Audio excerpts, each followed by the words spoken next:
Thank you for joining the podcast for Beyond the Banter. Before we get started, you need to know some important information. If you need support immediately, please reach out to one of the following organisations. Lifeline on 131114, Beyond Blue on 1300224636, or Men's Line Australia on 1300789978. If your life is in danger, please call 000 immediately.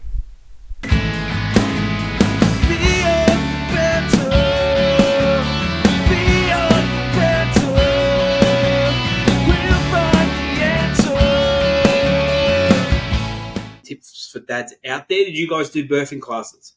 I did, yeah. I enjoyed it. I did for my oldest. I had no idea, and yeah, I enjoyed it. Yeah, it was interesting. It was my way of participating too, because I felt, you sort of feel a bit helpless, and it was sort of me to sort of as a support role as well. But yeah, I was curious as well, I guess. Yeah, I did too. I did it help when push come to shove. You forget everything, and you go, "Hang on, what do we do again?" I don't know. I'm the hook. I picked that up from that lady. Toth? Yeah, I did it twice. Yeah. Once with Caden, once with Lincoln. Yeah, I did it. I did it with Ava, the first one, and I just picked up so much knowledge about the human body I didn't even know about, and I don't even know. I don't know if it's mandatory, but I would suggest every dad going through it for the first time, dad and mum, to do it. 100% do it, because you pick up so much information, even just the choking. If you've got a newborn in the choking process there, and how you have to sort of do all that sort of stuff. I think it's really important that, especially new dads out there, they do go through that process. And again, it's like, oh, I'm the man, it's okay, and this and that. I think there's still a little bit about that. Even now, first aid courses, I'm lucky enough to do them through work, but I reckon they're so valuable. You just, even basic things, I've had split chins and bruised heads and all sorts, and they come in handy. You never want to use it, but mate, where we all used to work, we dealt with a couple of incidents from time to time. I was going to say, for me, I had no idea what was about to happen, and I remember laying there, and we went to a family barbecue during the day, and then it all started to happen, and I'm I'm a sleeper. Like, I need my sleep. Like, I literally, if you did a count out of 10, I could be asleep right now. And I remember that night, it was a long night, and I just couldn't keep my eyes open. Lucky I had my sister-in-law, she was helping with my wife, but I just couldn't keep my eyes open. But anyway, it all happened in the morning, and Ava came out quite quick, and she came out like hair like Elvis. She had this like real long black shiny hair. It was unbelievable, but that whole process for me was, and I want to touch on this in a minute, but I just looked at my wife and just said, "Oh my God, like, this is next level." You hear about this, you hear about what they go through, you hear about the pain, you hear about it all, but actually seeing it and watching, the person that you love so much go through something so painful, that you can't even begin to imagine what that would feel like. It's next level. And, again, my advice to first dads is just do your research. That's something I didn't do. I didn't do enough research, around that sort of stuff. So that's my advice, is just do as much research as you can. Mate, can I ask something, right? Yep. 2 questions. Yep. Cut the cord? Yeah, I did. Yeah. I didn't. I still remember that exact feeling. It's all that gritty. Oh, it feels horrible. Yeah, it does. The doctor said to me, "Do you want to cut the cord?" I said, "You're the doctor, mate. That's what you're paid for." Then it hangs around for like a week. It's and it drops off one day. Yeah. Oh, gross. Second question? Oh, mate, I got sidetracked with the vision of bloody. Well, what it feels like. Go get a sponge. Go get a sponge and some scissors and cut the sponge, mate. It's exactly the same. No amount of training, though, can prepare you for that first night, I think, in hospital. And I'll never forget it. I remember it as clear as day. You've done all the classes and that, and your first night in hospital, James was born late, sort of early evening. We finally get to bed. Everyone's sort of quiet, and then the first cry. And I remember my partner and I just looked at each other and we're sort of, what do we do now? You sort of just go, do we pick it up? Do we wait? It's just this moment. You sort of just, deer in headlights, and then, you'd like to think it comes naturally, but nothing really comes naturally. And people sort of say, how do you figure it out? And it's I don't know, you kind of just get on with it and start to figure it out. But it's weird, hey? You're forced into that situation, aren't you? And I mean, the nurse came in and sort of helped us through it, but you'll never forget that first cry and then the first drive home any too. Movement, any noise, any movement, anything at all. With the first child, the second child's like, can you just be quiet and go back to sleep? But the first one, you're like, shit, she sneezed, or shit, what was that? What was that? Better call the nurse. This and that. I understand exactly what you're talking about there. I'm sure the guys do as well. Because first night at home when they're in the room with you, I don't know that if they too. First night at home, I'm like, man, there's no nurse to call now. Like, no, it's I didn't sleep at all. I was just like every noise, pretty wild. Looking over the side. Yeah. Oh man, you just freak out. I remember my oldest putting him into the car seat for the first time, and just buckling him in, and then looking around, going, "Does someone come and check this?" Or I'm now trusted with this tiny human to leave. And you drive home at about 12k an hour. Yes, I've never driven slower in my life. Yeah, but as you said before, the second one though, you drive home fast because you're like, damn, I'm tired. Yeah, because the first one's hungry. We went, and I'd love to get your feedback on this. We went private for the first one, and we went public for the second one. And the private experience was like 5 nights at the hospital.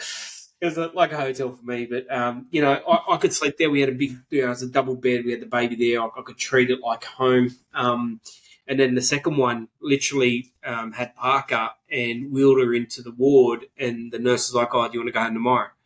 Really? And we were just like, "Oh, no, not really. We want to stay for a couple of days." I want someone to make my lunches for at least a couple of days. 100%. Sandwiches and the orange juice. But it was a clear difference between the two. But again, if I had my choice again, I'd be going down public because private was nice to have as it's a first one. But I definitely go down that public route again if I wasn't to have any more. But we're not, Amanda, if you're listening. But yeah, I just want to throw over to you guys. What route did you guys go down, and did you see any differences, or did you do any research around it? We went private. I've heard public's good at the local hospital here, but we were private, so it's good. We went public. Public? Yeah, we went outside our catchment area for Carter, our youngest, just because of work-related issues, and it was a good experience. Yeah. Mate, I was a bit similar to you, Chris. We first one, Caden was with private, and the Lincoln and Oliver were in Melbourne for that, and we went public, which was with the women's hospital down there. They were fantastic. They were fantastic. I mean, we went private here, and then with Caden, and then ended up in Marta, up in Brisbane, and I mean, Marta was incredible. But I remember after the birth, we had bills to pay with private, whereas public had nothing. And I honestly, the service was any different. Yeah. I think from memory, going back about 8 years, I think it was about 10 grand was a rough figure, but you could claim some of it back. I think that's what the figure was. Yeah, I think with Caden, we were at Pindara, and I think we had Pindara for mine. We had a few grand bill from memory. Yeah. Digging back a bit, I'm pretty sure it was. But then, with the women's down in Melbourne, no bill. It was all bulk billed. And, it was all bulk billed. Lincoln, she had a share room with one other mother, and then with Oliver, she had a private room anyway. And all three were cesarean, so that she was in hospital an extra couple of days anyway. Yeah, I noticed a big difference. I really did. And look, what I say to people is if you did want, that extra care, or you are concerned, or if there's any, little complications, whatever, then I think private's the way to go if you can afford it and whatever. But, as I said, I've done the public thing, and the public was good, but I think my preference would be private. But moving away from that, as we've sort of gone through the stages a little bit, let's talk about our partners, wives at the time, whatever it may may have been. Just want to get you guys your comments and thoughts around that labour process, and just a few comments around what you took away.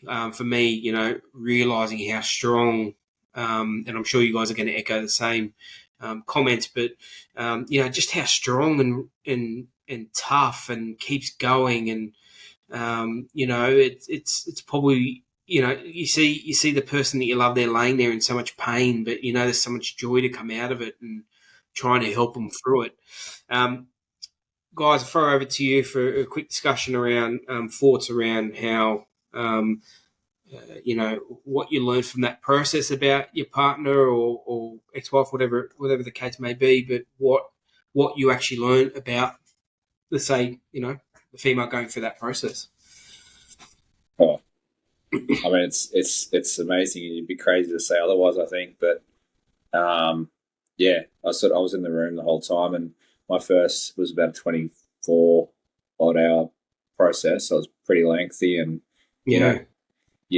that's the one where I fainted when the epidural was going in. That's about all I could handle. But just watching the whole thing, and then Sophie was pretty quick, so it was all sort of over. But without any medication, I guess. So just to see it happen so quickly, and just the pain threshold is just, I don't know, the human body is just incredible. It's just absolutely insane. It's I don't think you can sort of ever explain it, or it's unreal. Yeah, it reminds me of an episode of Friends.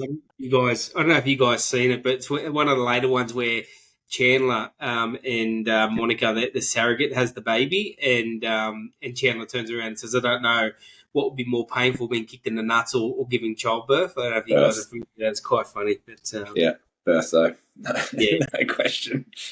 Sorry, Blake, I cut you off, mate.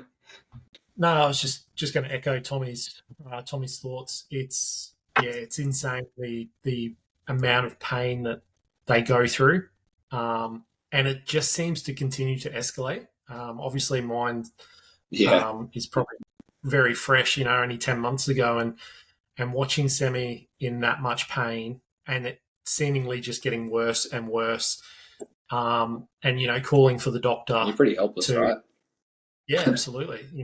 I'd offer my hand and she'd squeeze that, and then we asked for the epidural to come in, and thankfully caught the doctor. It was about 5:45 in the morning, and she said, "I'm literally about to finish work," and we would have had to wait probably another hour and a half till the next doctor sort of had done rounds and stuff. Which can be too late sometimes. Oh, mate, absolutely. And I don't know how I would have coped watching Sammy in that level of pain for another hour, because it was starting to get to that point where it was unbearable. The amazing thing is sometimes they just do that. Yeah, and not saying that it's a cop out if you get an epidural or anything like that. My attitude when Sammy was asking was, you take as much or as little, you do whatever works for you. However you want to deliver the baby, I'm all good for. I don't get a say in it. I don't want to say in it because it's not my body that's doing it. So, I was an emotional wreck. It was a roller coaster the whole time. We had a really early morning. It was about Sammy went into labour just before midnight. We sort of brushed it off. We'd been to AFL training the afternoon before. We brushed it off. She came in and woke me because I was in with the other boys. So it was a frantic dash to get them to my mum's, straight up to the hospital, laughing and then screaming in the drive up throughout contractions. We're laughing 1 minute and then, so it was a roller coaster, and we ended up falling asleep, and I was awoken to 15 nurses and doctors coming into the room and saying, it's go time, because he dropped that quickly and they'd lost his heartbeat on the little monitor. That's scary. It was really hard to wake up to that and just go, what can I do? And they said, just go and be with her. But yeah, it was just chaos. And once he was out, I just fell to pieces. I was just a mess, and just so much gratitude and respect for the doctors and nurses who that's just their normal day. That's their shift. Mm. And Can you imagine that? Oh, that's what. Yeah, we said the same thing. They just go, "Oh yeah, delivered a baby today." Yeah. Whereas for me, that's the biggest. I cannot praise it enough. My sister's a midwife and a nurse, and I think it's one of the most commendable jobs out there.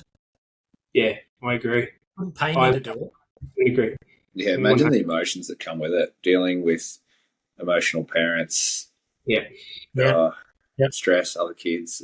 Yeah, look, it was everyone was different. So, I mean, it's pretty incredible watching the whole thing, to be honest. I mean, you do feel hopeless and helpless, and you're just an observer and watching everything unfold. And, it's just, the women's body is pretty incredible in human life. And for me, on all three occasions, did everyone's partners have natural births? Did anyone have a cesarean? No, it's cesarean. So when you have a cesarean, right, all three were cesarean, you're behind this curtain. Yeah, right. You can't do the surgery. But I looked up and you don't have to go into details, bro. But the doctor had a plastic mask on, and I could see the reflection in the plastic mask. But then they lift it up.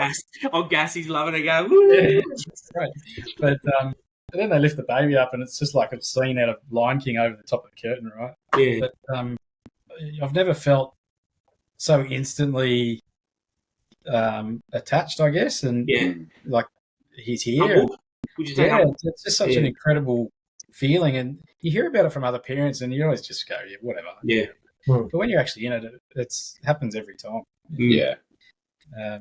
That was probably the part that blew me away that I didn't expect. It's like, I wouldn't say it's like instant love necessarily, but it's like an instant, that's mine and I've got to protect it. I think it's instant love.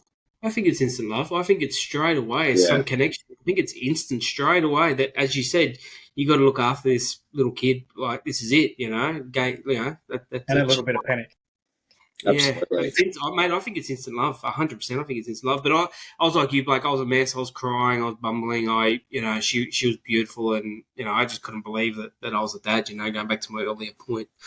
All right. So at this point, right, our partners, our wives, have given birth. We talked about the drive home. Let's talk about the first week at home. The challenges that you guys faced, and I'll kick off a few things on my side. The biggest thing for me was obviously that change of doing nappies and that process. I didn't. Again, I probably didn't do enough research, but not to envision that the actual, you had to do it every so often and all that sort of stuff. But the other part that I found was a challenge was the feeding process. Now, I guess it's different for everyone because if it's breastfed or bottle fed, Ava was bottle fed, so we had the luxury of sharing the responsibility, so to speak, where I could get up and let Amanda sleep through one, or whatever the case may be. But there are some big changes there straight away. Getting the camera set up, making sure that I am a heavy sleeper, so trying to change the way I do sleep or stuff like that. So there was a couple of big changes there straight away. So I'm sure those challenges that I encountered are going to be the same for everyone. But was there anything additional there that you guys thought of that first week specifically at home? Pets, if you guys have pets, all that sort of stuff. Yeah, with my oldest, I had obviously first baby, no idea what I was doing. I guess it's almost like a panic, constant state of sort of stress. And helplessness in regards to you can't help with the feeding process. They were all three boys have been breastfed. With our youngest, Sammy actually pumped, so I got to do the nighttime feed. So I'd do it. I think it was about 11 o'clock. I'm a night person anyway. I really struggle in the morning, so I was happy to Sammy go to bed early. I'd do his night feed and then tuck him into bed. And thankfully, all three have actually been really good sleepers. So they actually wake more now than they do when they were newborns. So all three I've had animals, dogs, and a cat. That's always a really nerve-wracking experience. They're big dogs as well. Hadn't ever really considered that. I've always had big dogs when I was a kid and stuff. Like Toph, what you're saying, the immediate protection, get it home, and all of a sudden you're just cautious, And even now, like the kids don't go outside with the dog unless one of us adults are there. Just heard too many bad stories. So, I think obviously each child has gotten easier that first week home, but with different challenges. Like for us, when we brought Carter home, our 2 older boys came along, and it's really hard to juggle. Like you learn to juggle, I've still got 2 older kids to take care of, and I've got a newborn. Thankfully, though, they're 8 and 4, so they were brilliant. We could include them in everything. They'd run down and grab nappies and spare changes, clothes and stuff like that. So hats off to anyone who has kids closer, because, I can't imagine age gaps that are closer. Twins? Imagine twins or triplets. Oh, yeah. I don't know how you do it. Tough. My first week, I think, it's a bit of a blur, actually. I can't remember it that clearly. Like, I remember the first couple of nights at home. We've got pets. We took a blankie to the hospital and let them smell it, and especially with the cat, getting used to those scents and things, and we were pretty cautious too. But is that something? Is that what you're supposed to do with pets? I think it's I can't remember if it's cats or dogs, but it's something about the smell. Take like an item of clothing so they can sort of get used to it. They form a bond with the child, apparently. I know that for dogs. Once they smell a newborn onesie, it's supposed to trigger that protective instinct. And see if it's a threat or anything. Yeah, right. And we had big dogs, and they were. I mean, to be honest, they were. Well, actually, we had one when my first was born, and they were just super protective, and it was pretty cool actually. And they've grown up with the kids now, and they're like best mates, and they wrestle and all that sort of stuff, which is sweet to see. And they're big animal lovers, which you love. I question now, since going through a separation 8 years after my eldest, I wonder if I didn't do enough back then. I don't know. I don't think so, but it was all a bit of a blur. I think that first week, pretty good sleepers, breastfed as well. So from memory, I'd get up on occasion, but I was a heavy sleeper too, and I actually think I slept through a lot of the up through the night, and I sort of question that. I'm kind of sad that I can't actually remember it that clearly. I remember the waking up, but was doing shift work at the time and early starts, and it's all a bit of a blur. I do remember walking around and singing random songs a lot though, but bouncing Bub to sleep. But ours actually went in their own bedroom night one, which a lot of people sort of go, oh really? They're often in your bedroom, but worked for us, and I wouldn't sort of do it any other way. We needed a night's sleep too. That's good, mate. I'm the same. I was a heavy sleeper. I would have been similar to yourself. I don't know what it all changed though. It did change. I'm sure it has for yourself. But now during the night, if there's a noise or one of the kids yell out, I can hear it straight away. It's weird how it all changes. Those instincts kick in. Yeah, your whole life as it was changes completely, and that's not the scare people worrying like that. But it just changes completely. Things you didn't think I'll speak for myself. Things that I didn't think I was capable of, I was doing every day. So I'm with you on that sleeping thing as well. And I don't know. We'll come back to you in a sec, Topher, but I don't know about you guys. But I don't know if this is wrong to say this or I'll get your feedback on this. But in those first early days as well, I don't know if the mum and the child need to have that bonding time or that process as well to have that connection. So for me, I was sort of in a position where I was like more than not okay with it, but it's like, you know what, you've got to do your bonding as well. So I don't know. I don't think I shared. I was helping out around the house from memory more than probably Bub. I felt a bit helpless, to be fair. Sort of an assistant role. So same thing, Tom. Like cooking, cleaning, washing, just staying on top of that because absolutely. I can't really help in other ways. Yeah. Yeah. Again, that's instinct, though, right? Do you think, as a male, do you think that's your male instinct? Yeah. Yeah, it probably is. How can I help? Oh, I guess we do this, I don't know. Yeah. Well, I was talking to you guys about nesting earlier on, and I never heard of that term before in my life. And Amanda kept bringing twigs and sticks in from the street, and no, I'm just joking. But the nesting, that's different. She did for this process, and I'd never heard of it. It makes sense, completely makes sense. But I'd never heard of it. So that process was just like, wow. For me, it's like everything's good the way it is. It's fine. We've got kid locks on everything. The kid can't get out anywhere. This and that. Anyway, we moved into a new home. I think she was probably 6 months pregnant, maybe. Yeah, so there was a lot of just setting the house up, and everything was pretty fresh. Lockdown. Yeah, that would have been different again.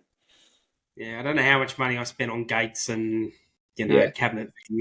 I tell you what, it was nice getting rid of them again. Once get rid of the car seats and get rid of the gates, it was quite liberating. Yeah. I wasn't sad at all. I'm still in that process. Mate, I'm just glad to be out of nappies, to be honest. Oh my goodness. Well, it only took you 40 years to get out of them. Yeah. Just night times, mate. He still has his moments, I'm sure, too. Just night times. Whatever happens in the night, mate, it's fine. Okay. Hey, that is one of the best things about having kids, I think, is that you can drop your guts anywhere and say, Parker, bloody hell. Yeah. And they cop the blame for it. It's one of the best things about having kids. It's just funny. Mate, it was different for me because with Caden, he was in Mater Hospital. So, we were there from 7 a.m. till 7 p.m, and then we'd go home and then come back, and that was for a month. For Lincoln and Oliver, probably more Lincoln, I was actually felt quite privileged because both of them were bottle fed. So I was similar. I was more likely to be up late, so I fed at the late one. So we had a bit of a rule that Victoria would go to bed and then I'd feed up until midnight, and then after midnight she would get up. And some nights you'd be like, well, he's due to wake up, and it was 12:30, 1 o'clock, he's got to wake up soon.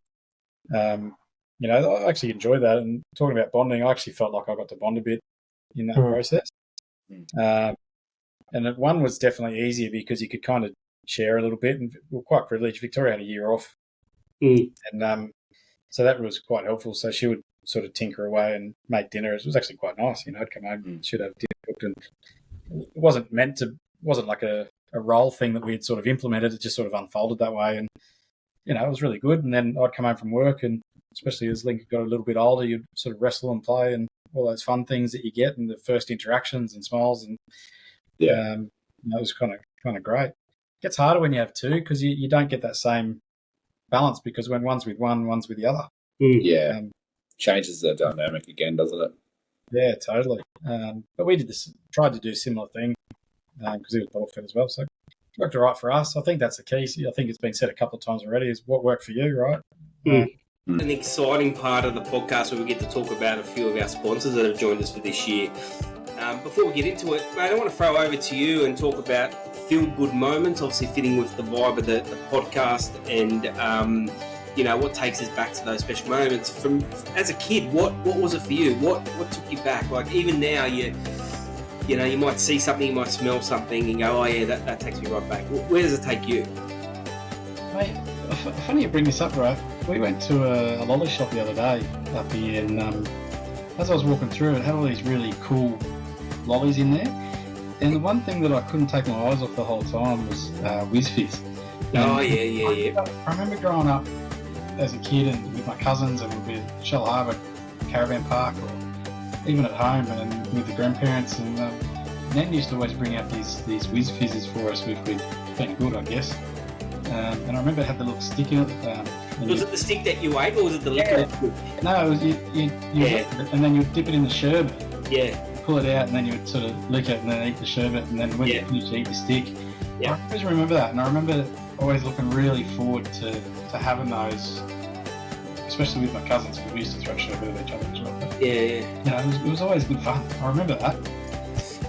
Mate, lollies have a funny way of connecting you back to your childhood, and going back to what we were saying before about our sponsor. We're so happy to announce that we've got gettingsugarwith.com.au jump on for this year, and it's awesome because it takes us back to a happy place. For me, growing up as a kid, I used to love lifesavers, the hard lifesavers, the multicoloured lifesavers. I used to love them. Also used to like all the mega warheads and sour warheads. Push pops, ring pops, all that sort of stuff. Definitely remember them through school. Yeah, they were everywhere. And with gettingsugarwith.com.au coming on board, mate, I don't know if you've jumped on their website, but they've got the works. So if you're looking for any of those early 90s lollies that you might remember as a kid, even there's a few current ones there, head over to the website, www.gettingsugarwithit.com.au. Go over and check those guys out. And, as a gesture for our podcast listeners, the team over at Getting Sugar With It have announced they'll give us a discount for our podcast listeners so far. So 15% off. All you have to do is put Beyond the Banter in the checkout code and you'll get 15% off your total order. Hey guys, as we mentioned before, we now have a second sponsor that's come on for Beyond the Banter for 2024. One of our supporters from TikTok land, Etched from the Heart, have come on board for this year, and they'll be doing some customised corporate gifts for people, for us to be able to give out and sell online.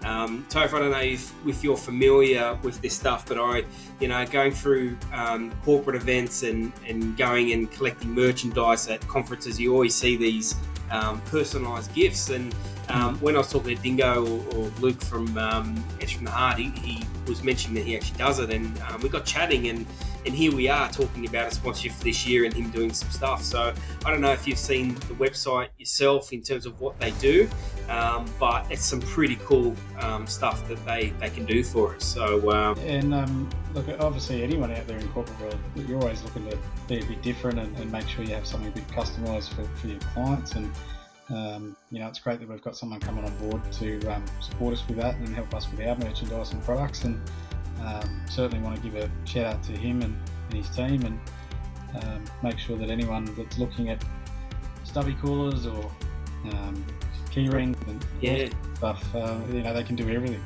Guys, to reach out to the team at Etched from the Heart, it's etchedfromtheheart.store. Just jump onto that website and have a look. Let them know that you're a listener of Beyond the Banter, and Luke and the team there will look after you in terms of what your needs are. There's some really cool stuff he's got on his website as well. So jump on, have a look, and let him know that you're one of our listeners, and he'll look after you. Was it last night? Yeah. We were actually talking about this last night. You can tell the story, Tony, because I think it's quite a powerful message. But we were talking about something similar, not exactly, but something similar to that. I'll let you tell the story, Topher. Which story was it? Come on, mate. Lincoln getting the awards? Oh, yeah.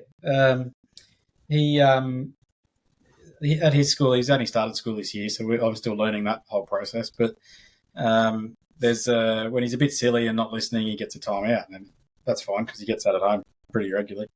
And but they have a stamp system, so when he's doing the right things and listening and sitting on the mat, they get a stamp. We had a chat a couple of weeks ago, and he goes like, "Dad, I'm just not getting any stamps." So, well, you've got to just listen, and they'll come along. Don't focus on them; they'll come along. Let's just work on not getting the timeouts. Anyway, on Monday he come home and he was super proud and said, "I got 3 stamps." I'm like, "Oh, well done."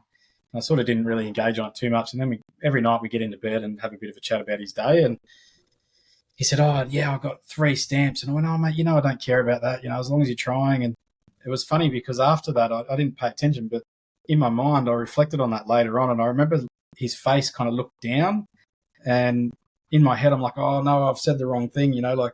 He thinks I don't care. He's really proud of himself, and I've told him the words, "I don't care," and I didn't mean it in that context. But a 5-year-old takes things really literally, right? So, 3 stamps is the biggest thing. Oh, it was massive for him because he got them, and he was really proud of himself. And I've kind of killed his pride because I've just gone, "I don't care," but it's not what I meant. And So I went into Victoria and I was talking to her. I said, I feel like a real prick, right?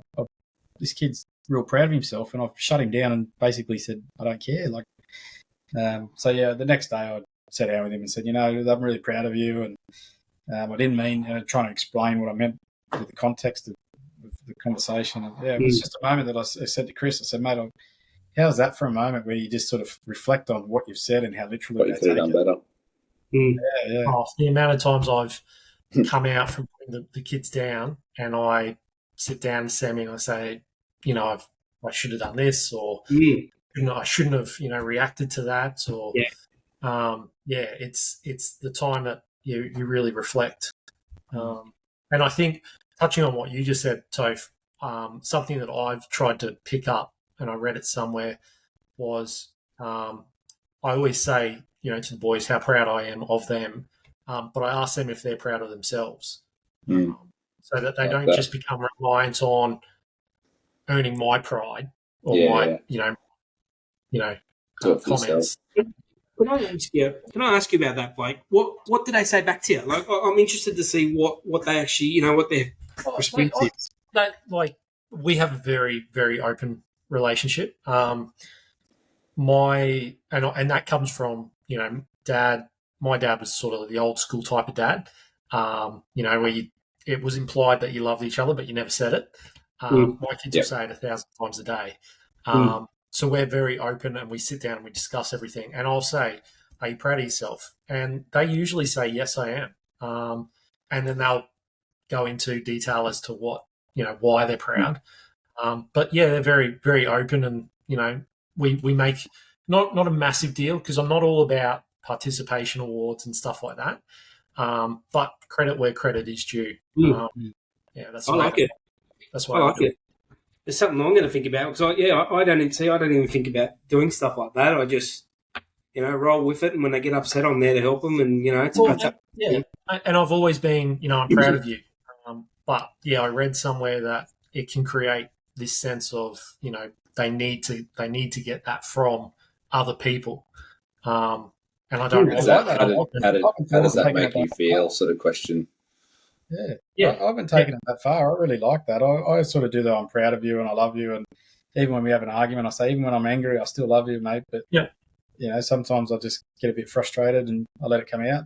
But I like the touch where you put it back on them and say you're proud of yourself. I really like that. Yeah. I think it's a very good question to ask a child. I really do. I love it. I'm definitely going to start doing that. So that's awesome. Tom, over to you, mate. Yeah.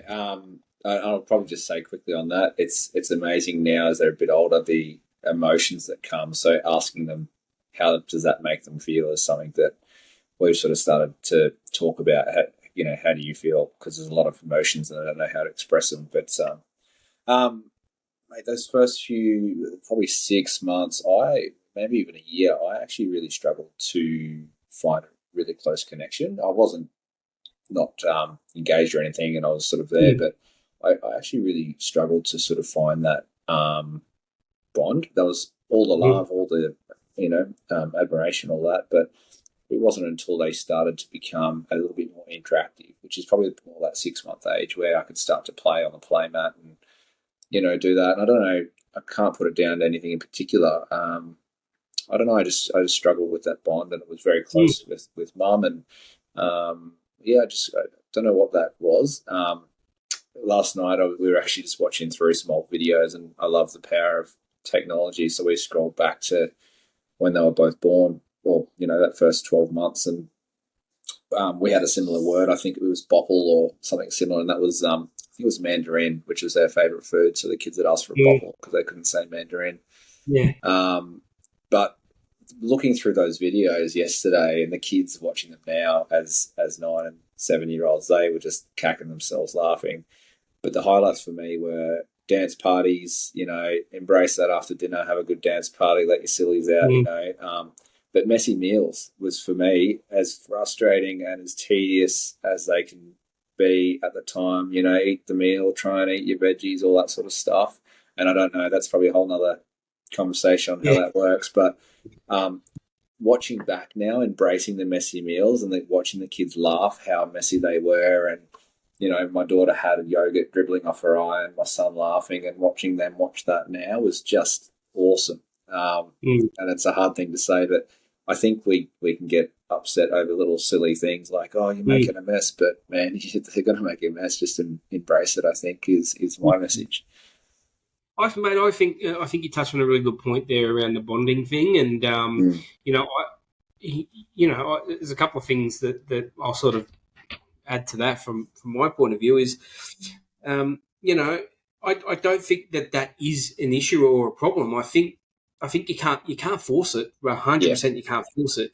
If it's something that you're really struggling with, then yes, you get the professional help that you need, and then there are some out there that can do that. But mate, I think I think in most births that fairly period, common, perhaps. I was working in Brisbane at the time, so I was commuting an hour each way. Probably wasn't home. I was leaving the house at 6 and home at sort of 7, 8 o'clock. So I missed that daily, and I think made tweaks because I couldn't keep it up. I was missing too much, so maybe that was part of it as well. Yeah, I don't know, Tom. I think it's I think it's a bit of inbuilt in us, right? I think babies do different things from women and men, and I can't remember if this is something I watched or one of our regular supporters of the show and joins us is Rosie, one of the psychologists. It might have been a conversation with her, maybe, but I remember them. It was all about how the mother's the safety and the dad is the play and the rough, and I think I was probably saying, if I look back on all of them, that 6 month mark is when I started to get a lot more engaged because I was getting that interest back. You felt like I think do more. I'm not naturally nurturing. So once I started to get that engagement and that wrestle and that fun and play and that messy meals, you create that's that bond. That's when that bond started to really come. And me and Lincoln are tight now. It hasn't been an issue. So I wonder if it's a bit of, I don't want to say it's a stereotype of role models, but I wonder if it's kind of just inbuilt in us. I think you're touching on it. I think you're touching on it. Yeah, I do. I think you're on the right path. But I also think it's about growing up as well, and what your upbringing was like as well. I think it's all generational. I just think that is sort of passed through that as well. And me talking now, I don't think it's an issue. I don't think it's a problem whatsoever. I'm sure that, mate, you would have done everything you possibly could. It's a challenge. But I don't think there's anything wrong with that. But I think it's a really important comment that you made, because I'm sure there's a lot of dads going through this for the first time that probably feel like that and probably think, oh, I'm not normal, I'm not right, I'm not good. I mean, you hear that postpartum depression with mums all the time, and it'd be horrible to go through. And, I assume dads can probably get similar. Yeah, for sure, 100%. All right, so going through that process now, their kids are young. They school. Going through school for the first time. What a challenge that is! What a change that is! Right, they're leaving home. They're going to school. One of the biggest things for me, and the reason I'm bringing this up is, bullying and those sorts of stuff that happen in school. I'm always concerned that there's going to be bullying because it happens all the time. As a father, what do you guys think? Does it come into are you guys concerned about it? Is it something you talk to your kids about? And I guess what would be the process if you did find that your child was being bullied? What sort of action, I guess, would you take? I'm talking going into probably public school that first year. My oldest has been bullied. He's in grade 4 now, and grade 2 was pretty tough for him. But strangely, they're now best mates. And even during that process, they were, I guess, mates through school. They'd hang out, and we had to chat to the principal and do that sort of stuff. And they'd known each other for a long time, but they're good mates now, and we've sort of moved through it. But it was a pretty tough process. He, was at an age where they don't understand necessarily the emotions, and he was actually being hit every now and again, and I think it was sort of a fun thing. I'll never really know, when you ask a little one what's sort of happening, so you try and interpret it the best way you can. But we got through it, thankfully. But dare I say, it's probably not going to be the end of it, which is sad. I'm lucky both my kids, for lack of a better word, seem to be well liked and they fit in really well. You know, they're I guess ticking the boxes, and everyone sort of wants to be their friend, and I guess that's all you can hope for. So outside of that, we're in a good place now, which is grade 2 and 4, and academically it's going well. But oh man, bullying, I see a lot of things at work, and you know, technology. It's a whole other topic again, but it's amazing. Yeah, it's wild. So your first step was to go. So your child came home and said, "This is going on." It wasn't even that, because he didn't really sort of know, but it took a while to sort of understand, and it was just through, I guess, conversations, which are pretty simple conversations at that age around the dinner table. And that was sort of a time where we did chat. We made a point of having dinner around the table every night, and sort of came up. I can't remember how it first came up, but it would have been this is happening, and then it was, I don't want to go to school, and there was a real anxiety around going to school, and we started to unpack it. It wasn't for a little while that we realised sort of what was happening. Yeah, it was hard to be known for so long, but but there's no easy answer. And going to the school, we tried to just do through those channels, and the schools are sometimes the best ones to manage it because they see it all the time. Assuming you've got a supportive school, that is. So, anything you want to add? Yeah. Look. Thankfully, probably the same boat as Tommy. Thankfully, my oldest, he's well liked. He seems to get on with everyone. He's a pretty easygoing kid. There was a few issues probably a couple of years ago, just wasn't necessarily targeted to him. It was one child who was targeting everyone. So there was a lot of sort of... That was the same, actually, yeah. Yeah, so a lot of discussions with the school. School were fantastic. I think... Obviously, difference in time, 20 years since I've been at school. Now everything is documented. You can ask for their bullying policies and stuff like that and what the procedure is. So they were across it a lot quicker than we as parents could have been. So I was very appreciative of that. They kept us updated with, their investigation, so to speak. But it's a massive concern because, again, it's that protectiveness and you can't do anything about it necessarily, and the last thing you want is your child, coming home from school upset and, dreading going to school or anything like that. It's hard enough to get them to school some days, let alone if they, know that they're going to be bullied at school. So, I think just keeping that channel of communication open, and then also, telling them so that they don't become the bully. I think we focus a lot on not letting your kids get bullied, but you might come home or you see them behave in the playground, and you think, mate, you're actually probably the instigator in that. You're the bully here, yeah. Yeah. So and there's been times where obviously, as an 8-year-old, there's a lot of testosterone starting to come through, and they get a bit carried away sometimes. So it's having that discussion on both sides of the coin, I guess. It's a fair point.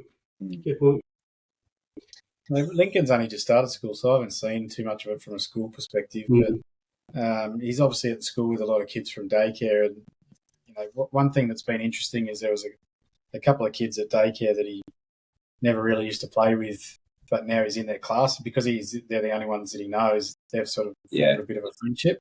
But the three of them together get a bit silly. So I'm not sure. Wonder where he gets that from. I'm not sure if he's one of the instigators coming with pinch marks on him, and I'll be like, were you all just pinching each other, or is something, what's going on? And he doesn't tell you. So, but he's generally a pretty well liked kid, and if he doesn't like something, he'll stand up for it. If he doesn't like it, he'll just walk away and go play by himself. Like, he's quite comfortable to do that. Yeah. I hope he holds that for the rest of his life, to be honest, because it's quite good. But the other day, one of the kids in the playground, we've got another friend that we've known for a long time, and their daughter's the same age and goes to the same school, and she got pushed over by one of the boys, and it was quite funny to watch this 5-year-old walk up to this kid like he was a security guard at a nightclub and pumped his arms out and was like, "Don't do that." I'm like, "Hey, go Lincoln," you know. But, yeah, that's awesome. But I don't know, you know, how do you guys do it? Because I have a pretty black and white path on it, right? Like if you're being bullied, you're allowed to defend yourself. Like that's what I tell Lincoln. Like, don't get bullied to the point where you smash. Like if you need to defend yourself, do it, and I'll back you. Yeah, mate, I've said the same thing. The line of "don't start it but finish it."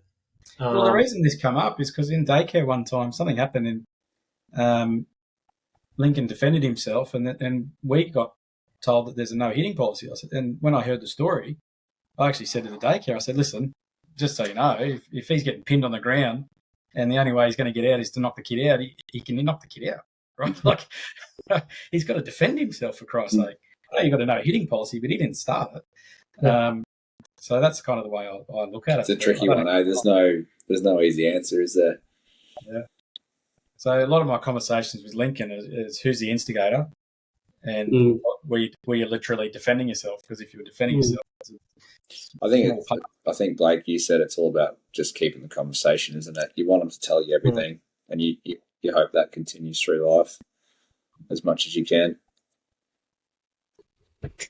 Yeah, I mean, all valid points. As I said, Ava's 7 going on 8, and she's a very sensitive little girl and worries about people liking and stuff like that. It's one of the biggest challenges I think being a parent is going to be going through that process of her and her getting a little bit older, because I can see myself getting emotionally attached to it by going, let's go sort it out, and that's something I'm going to have to learn over time. But I think it's all interesting, and I think to your point, Blake, that you made, that sometimes it's the kid that's the instigator, right? And I think you're right. I think we focus on about the victim, but it could be your kid that's causing those problems. So just so important to have those open lines of communications. Yeah. Okay, we've covered a lot. I think there's been a lot of useful information, and I think there's a lot more that can be discussed. And I think as we go through this season, I'd love to come back and do another episode to cover off some more points about being a father, because I think we've covered a lot, but I think we've missed a lot off the table as well. So I'd love to come back, halfway through the season, and we'll do another recording, and maybe we can all go to Topher's house for a barbecue if he invites us around. And absolutely, still owe Tom a barbecue from about if we ever get that invite. He's got a pizza oven. Sure you do. He's got a pizza oven in his backyard. I mean, anyway, but there's a couple of things I did want to cover off before we finish up tonight, and I'll give you guys time to think about this, because it's quite a deep, full-on sort of question, but I'll ask it and then I'll sort of go into it for myself, and then we'll go around the table. I'll start with you, Topher. But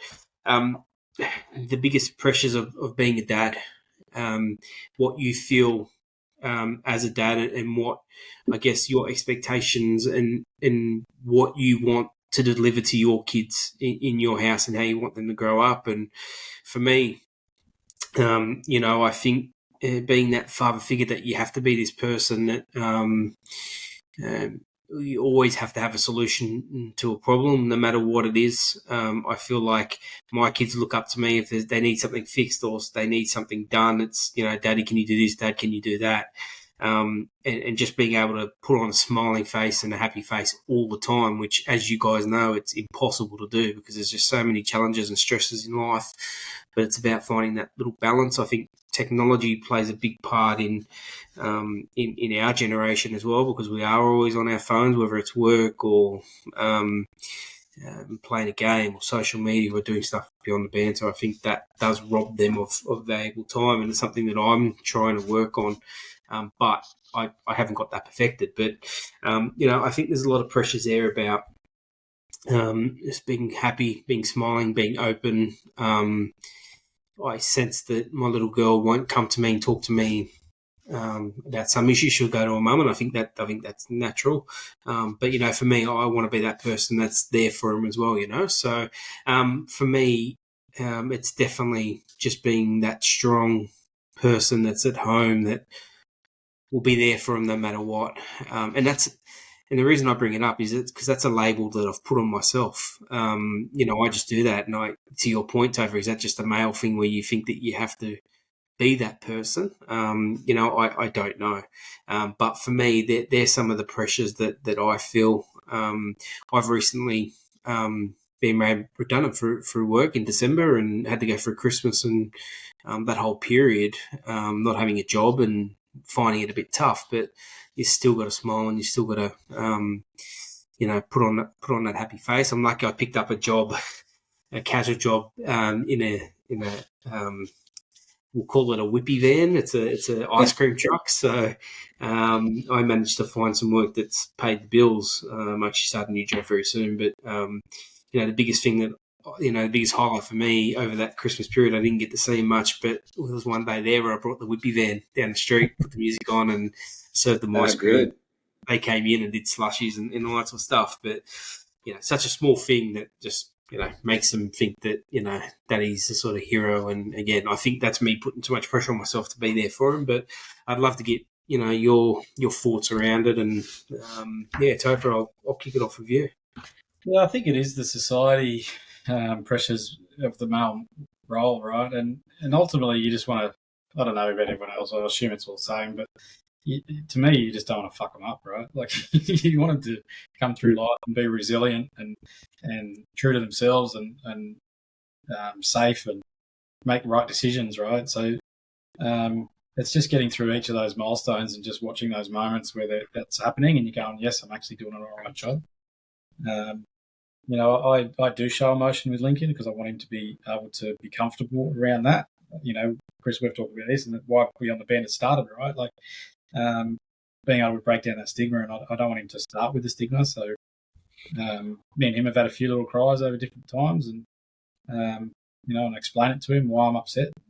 It's been good, and I think he's got the emotional intelligence to do it. Oliver, I treat very differently in that space because I don't think he's quite emotionally intelligent in that space. I think he's more a bulldozer and loves tough stuff, and so I'm a bit more less sensitive with him, I guess. But it's hard because you just don't know. You don't know what as they grow. You're learning that new age demographic, and you don't really know what steps to take until you're presented with something. But I do think there's a lot of society pressure on men still to be the provider and the money earner. I think that exists. Yeah. I know the maternity laws are changing soon, if not already. I think there's going to be more time available for men to take some time off. I think that's important because I think I took 2 weeks off. Victoria couldn't drive for 6 weeks and then she had a year off, so that she had that year to bond. I had 2 weeks. So I think there needs to be some movement in that space to give people more freedom. And society to accept it too. It's still, if I hear it, I've heard a couple of mates that have said they're stay-at-home dads and they're the ones that stay at home because the partner earns more money. And it's kind of like a shock to the system. Like, what? You're a stay-at-home dad? Frowned upon? No, it's not frowned upon. You're kind of like intrigued. You're like, how different, I mean, I'm pretty open. I wouldn't be good at it, right? Victoria was naturally brilliant at it. I don't think I could be good at it. But, some people are fortunate that they can make that decision and do it, and good on them. Yeah, good point. Blake, Tom? You can go, Tommy, if you want. Yeah, I think for me it's trying to be that role model, trying to be present in the moment as much as you can. I'm going through probably a different dynamic in that 12 months out of living in the family home after a recent separation. Mum and I, we talk all the time and communicate about the kids and what's going, which is I think important. But I struggle a lot because I'm missing the day-to-day. So I want to have, lots of conversations, and they're young, they're exhausted. They don't want to have these deep, intelligent conversations a lot of the time. So trying to check myself and be realistic about what to expect from them. But I think for me, it's making sure that I'm available to them, I'm listening to them and having the conversation when they need it. But I'm trying, not there yet, but not push them to have the conversation if they don't necessarily want to. But I think there's a balance because they won't have it unless I push them a little bit. So I'm in this, I guess, awkward time, not awkward, in between time. My son's, he's happy to have a bit of a chat. He's a bit older, but my daughter's probably quite different. She definitely talks to mum. She's sort of at an age where she actually thinks it's funny not to give me a cuddle and not to say I love you and not to give me a kiss. She goes, no, I'm not doing that. And it cuts pretty deep, to be honest. It's been one of the biggest things I've struggled with. But I try to say, look, she's young, she's learning, don't take it to heart. So yeah, it's been a big process, but I think for me, it's just trying to be the role model, lead by example. Career's not everything. I think it's important to show them, that we work hard and try and support for them. But I know, my father, he works all the time and missed a lot of that time, so I want to try and do that slightly different. Yeah, that's a fair point. One of the bonuses about being redundant over that time period was I got to spend a lot of time at home with the kids over that period. I was working, yes, but I did get to spend a lot of time. So, I hear you on that point. Blake, I'm sure there's, everything we've said is sort of all come together as one. I don't know if there's anything you want to add to that. Or I'm along the same lines as Tom. I'm 5 years separation. The biggest thing for me was adjusting to only having my kids 50% of the time. Yeah. The longest stretch that we go without seeing them is 3 days. It doesn't get any easier, 5 years on, because like Tom said, you're missing the day-to-day stuff. So when they're with us, I try to make the most of it, most of our time. That's not so much as, we're always out doing activities, but just being present in that moment. Easier said than done, especially if you're having a bad day and you go, look, I don't want to do anything. I just want to sit on the couch. I then think, well, in 2 days' time, I can do that because I won't have them with me. So it's hard to sort of adjust like that. I'm very open with them in that I openly tell them that I'm not perfect. I've had this conversation with Coop only recently. I said, mate, I am learning everything. I'm learning how to be a dad to your age, like Toph said. I haven't done this before. So I'm going to make mistakes. And I think it's, like, for me, it's always been a big thing to actually apologize. And I think of my parents, they probably hate me for saying it, but, I can't really remember a time when, like, you would prove them wrong and then there wouldn't be an apology that would come. It would be a diversion or something like that. Whereas I'll put my hand up and say, no, mate, you're right. I was wrong. I'm learning and I've learned something or whatever. So I'm not so much into that, gentle parenting. There's still obviously discipline and whatnot where it needs to be. But my attitude has always been that there's nothing that we can't solve. There's no problem that we can't solve. Come and talk to me and we'll figure it out. Because I don't want them to bottle it up and, dwell on it or, take action when matters into their own hands. Come and talk to me and we'll sort it out. We'll sit down, we'll sort it out. So I think that's a good one, Blake. I think I'm the same. I'm like, mate, I don't know the answer, but let's have a chat. Let's figure it out. Because James gets quite anxious. He's like, I don't want to go to school. You sort of have a conversation like, oh, man, I don't know, but what are you feeling? What do you think's going to happen? I don't know. And you want to have advice, but sometimes you just don't. If you make it up, that might be the wrong thing to say too, right? So you just, no, there's no answer. Well, I think it's an honest way to bring them into the world. You're not going to have all the answers, No. I'm 37. I don't have all the answers. Like, I'm going through my own stuff now, and I don't have a clear cut path anymore. What path I was on, it's been derailed. And I think not that we're putting the pressure of the world onto them, but you're sort of telling them that it's okay that, you don't know where everything's going to end up, without putting that pressure on them. Because, my attitude is I think let them be young as long as they can be. Like 100%. we're into kindy, we're into prep, and that's 5 days a week, and they're 5 years old, and they're at school. And as soon as school finishes, you've got to get a job and you've got to go to uni and you've got to do this and you've got to do that. And before you know it, you're my age going, where's the fun in life gone? Yeah. So I'm big on let's have the little moments, let's have the little wins, drag a mattress out to the lounge room. It's not the big moments that they remember. It's the collective of the small, like it's, putting a mattress in the lounge room. For some reason, kids just think they lose their mind. Like they think that is the greatest day ever. Mate, build a fort. How good's building a fort? The memories you can make with a fort. Things, it's not, because as a kid, I don't remember big moments as such. I remember the general feeling, the general upbringing. And that's the family and home environment that we're trying to create for our kids. I've got a camping trip coming up. I'm going to pull a tent out this weekend and set it up in the backyard, and we're going to have a camp out on Saturday nights. Little things like that you exactly, absolutely. Yeah, you're right. I don't remember a lot of that stuff when I was growing up either. But every Friday night we had movie night, and I stand behind the food stall, and there's lollies there, and they've got to hand me their money, and they've got to buy the lollies. So, they absolutely love it. When movie night comes around, and there's the treat stall.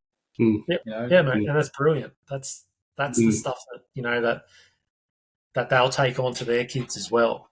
And that's a story that they'll take. Traditions are important. Yeah, I've got a card sitting funnily in front of me, but playing cards, camping, movie nights, they're the things, I mean, camping at Easter is my childhood memory, and I'm trying to start some of those traditions so that they have good memories, I couldn't agree more. Well said, gents. All right, last question I'm going to throw around, and then we'll wind it up because that's gone a lot longer than what we thought. But as I said, I want to get you guys back maybe 6 weeks' time. Keeps on going, anytime. Yeah, 6 weeks' time, because I think, we're going to look at this podcast when it comes out, and I think there'll be a million questions that are going to come out of it, and what we might do is collate all that and do the second. Sounds good. Yeah. Last thing I guess I'll ask is any advice to any dads out there that you can give to any of the listeners out there. And Topher, I'll sort of start with you, and we'll do it as a final comment. Yeah, look, for me, I'm very quickly learning with Lincoln going to school this week and this year, and then thinking Oliver's 3 and he'll be 5, is be involved as much as you can, because it disappears quickly. And I imagine by the time they're 15, they'll probably have very little to do with me, right? They're both boys, so they're going to drift off and do their own thing with their mates. And, growing up with a lot of sisters, what I found was the sisters tend to stay home and the boys venture out, which is exactly what happened with me. You're right, I took off. So I've always got that in the back of my mind, and I think if you're worried about being too involved in your kids' lives, just be it, because it won't be there forever, and you may regret it later. So you better give it a crack while you can. Just hang on a sec, guys. Just give me 2 seconds. There you go. Child. Bedtime. 10:30. Get to bed.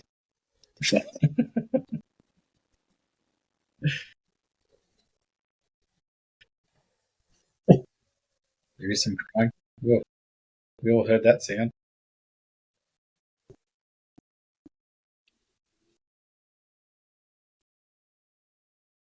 Where is Chris? Is he New South? He's in Sydney. Yeah, he's in Sydney. He's trying to move to Queensland because we're trying to elevate it this year and do a lot more personal conversations. Nice. You mentioned camping. We want to do some stuff where we go camping with a couple of lads and we have lapel mics. And I am keen as mustard for that. Let me know anytime. Me and Chris, we want to get our kids together and go camping as well. We're pretty keen to do that. Yeah. I think it'll be awesome if we can get to that point. You just need Chris to move to Queensland. I've just planned the first trip, and I've just sort of invited a heap of mates. We've got 5 families for Labor Day long weekend, and it's one of those things you sort of wait for someone to organise it, but no one was, so I have. So I can't wait. Where are you going? Ballina Nature Park. It's awesome. It's an hour's drive. It's pretty casual. There's a pool. It's near the beach. Big park. So, yeah, pretty cheap. Mate, I'll flick you the link. Cool. Everyone's welcome. Yeah. Chris and I are trialling a camping trip in April.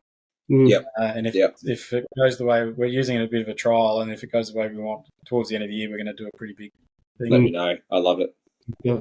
And we're going to Coffs Harbour, because what I like there is there's a caravan park that's right near the beach, and you can drive straight out of the park onto the beach. Yeah, nice.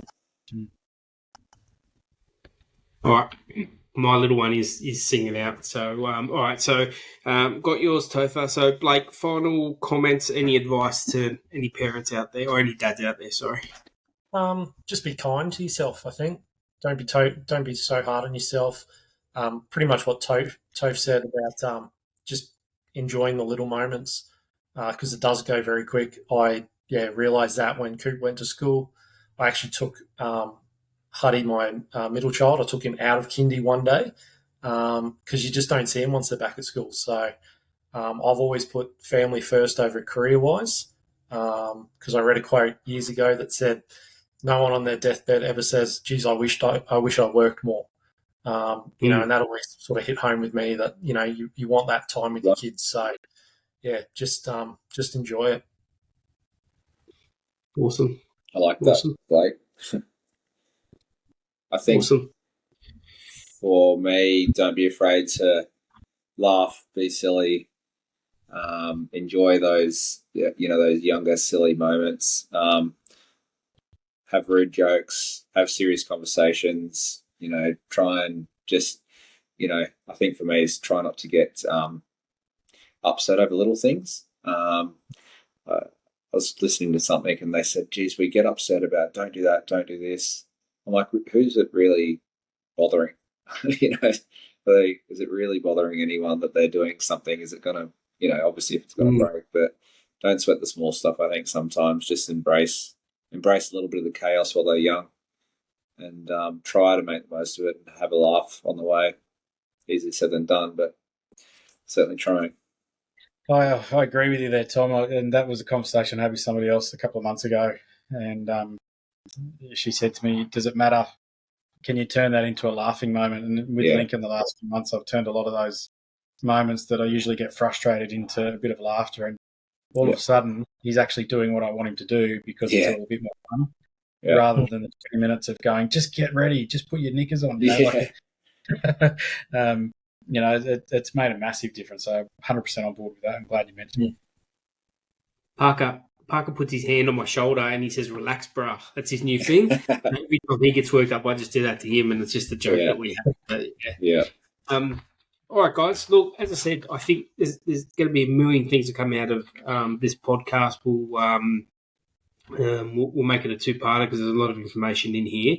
But as I said, there's things that I've got on my list here, like COVID, like what we did as dads during COVID and stuff like that. I mean, there's so much that we need to go over. So, look, thank you, everyone, for your time. We really appreciate it.